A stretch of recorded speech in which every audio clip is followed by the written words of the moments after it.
sana ikaw ay di nag-iisa't karamay siya. Oh, oh.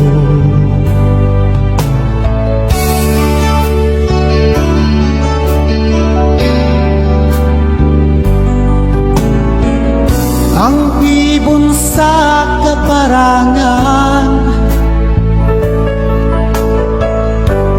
minsan may di inaligdan, higit na niyang minamahal.